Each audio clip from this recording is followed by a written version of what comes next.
रूप से आई हूँ कि जो मेरी माता बहनें आज अहोई का व्रत रखे हुए हैं, मैं उनसे पूछना चाहती हूँ कि ये देवी देवता उस दिन कहाँ थे जब आपके गले में हांडी थी? ये देवी देवता उस दिन कहाँ थे जब आपको मंदिर में नहीं चढ़ने दिया जाता था, जब आपको पानी तक नहीं पीने दिया जाता था, जब आपको महिलाओं को पैर की जूती समझा जाता था? अरे मेरे बाबा साहब ने आपको ये सम्मान दिया है कि आप शान से जी सकते हो। ये बाबा साहब की बदौलत है कि आज आप पढ़ रहे हो, डॉक्टर, इंजीनियर, वकील बन रहे हो और आज फिर भी आप पर्दा करे बैठे हो। बड़ी शर्म की बात है कि बाबा साहब ने तो अपनी भीम पुत्रियों को शेरों की तरह दहाड़ना बताया था। बाबा साहब ने कहा था मेरी एक पुत्री इंदु खत्म हुई है तो मेरी बहुत सारी इंदु आज हैं इस दुनिया में जो मेरा नाम रोशन करेंगी। लेकिन ये बाबा साहब की पुत्रियां कैसी है जो सिंदूर लगाए बैठी हैं? ये बाबा साहब की पुत्रियां कैसी है जो घूंघट में अपना मुंह छुपाए बैठी हैं? क्योंकि मेरे बाबा साहब ने तो बड़ा गर्व किया था आप पे, आप फिर आज गुलाम क्यों? मेरे बाबा साहब ने आपके लिए अपने 4 बच्चों को खोया है।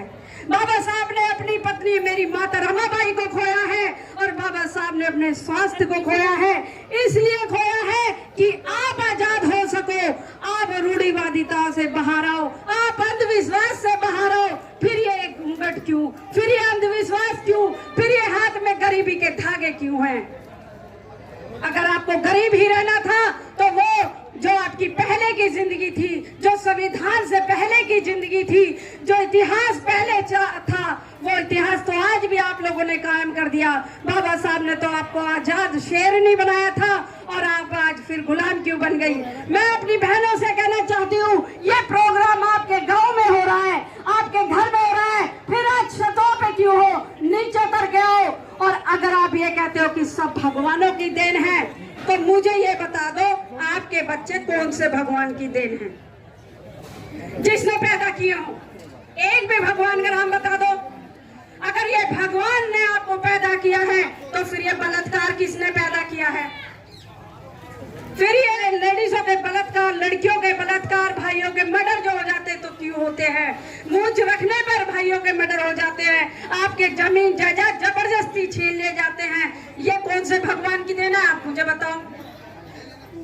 आप अपने बच्चों को खाना मत खिलाओ अच्छा और फिर कहना कि हाँ मेरे बच्चों की लंबी उम्र हो जाएगी, तो मैं मान जाती हूँ कि ठीक है आपके बच्चों की लंबी उम्र हो सकती है। लेकिन मैं कहना चाहती हूँ व्रत रखने से किसी के ना तो पति की उम्र लंबी होती है ना बच्चों की उम्र लंबी होती है।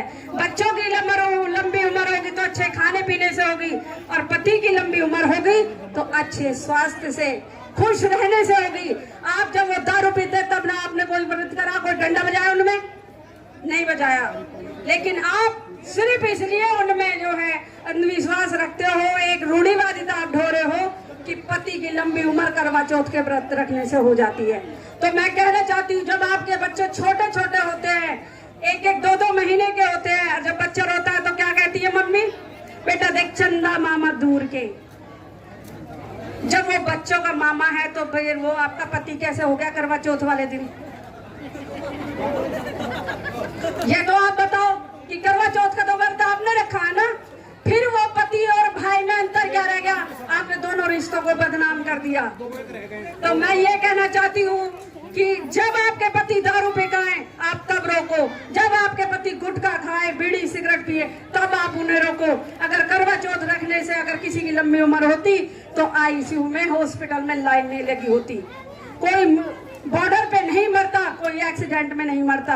और आधा तो विवाद का कारण करवा चौथ का व्रत हो जाता है क्योंकि उस दिन सबको मेकअप नहीं मिलता, नए सामान नहीं मिलते, पता चलता कि मखत तो आज मरा हुआ जाए। तो ऐसे लोगों की उम्र कैसे लंबी हो जाएगी मुझे तो समझ में नहीं आ रहा। तो ये अंधविश्वास छोड़ो और अंधविश्वास को छोड़ते हुए मैं कहना चाहती हूँ कि बाबा साहब ने आपको एक समानता का अधिकार दिया है, एक ऐसा धम आपको दिया है जिसकी मूर्ति आज आपके गांव में स्थापित वकील साहब जी ने कराई है। हम लोगों को बुलाया है, इतना खाना खर्चा कराया, स्टेज भी, आपके कुर्सियां, टेंट वेंट सब लगाए हैं, तो इसलिए लगाए हैं कि ये धम सबसे अच्छा है, आपको बराबरी का अधिकार देता है।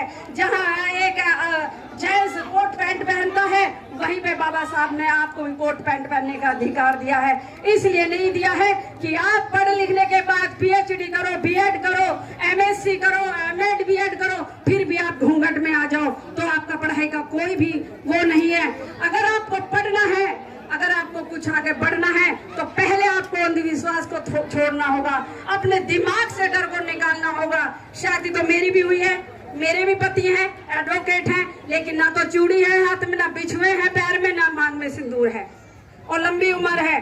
क्योंकि जिस दिन उनकी आनी होगी उस दिन वो मौत आएगी जरूर, वो कोई नहीं रोक सकता, लेकिन अंधविश्वास किसी को जिंदा या मर नहीं सकता। इसलिए कहती हूँ अपने अंधविश्वास को बाहर से निकालो, क्योंकि यही शोषण का कारण है। और अगर बाबा साहब की तरह आजादी चाहिए, बाबा साहब ने आजाद कौम पैदा की है, तो उसके लिए अच्छा रास्ता, सबसे अच्छा रास्ता है। बहुत बहुत साधुवाद भाई जी, इतना सम्मान देने के लिए। मैं आपसे कहना चाहती हूँ कि अगर बाबा साहब के रास्ते पे चलोगे तो वहाँ आपको मेरी तरह मेरी बहनें बहुत मिलेंगी, और आपको उसी तरह से बराबर का अधिकार मिलेगा। वहाँ घूंघट नहीं होगा, वहाँ चूड़ियों का बंधन नहीं होगा, वहाँ किसी का डर नहीं होगा, क्योंकि वहाँ सब इक्वल होते हैं। वहाँ सिर्फ दो जातियां होती हैं, इंसान या जानवर।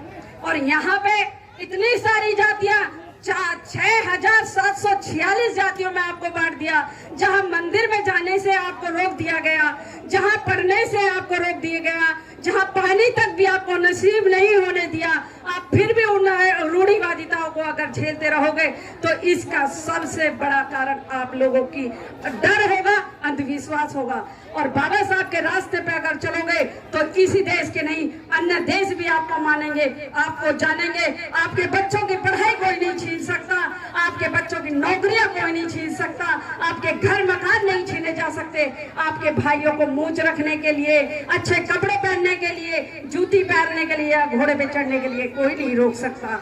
इसीलिए कहना चाहती हूँ कि बाबा साहब का धर्म सबसे श्रेष्ठ धर्म है। इसी के साथ बहुत बहुत साधुवाद।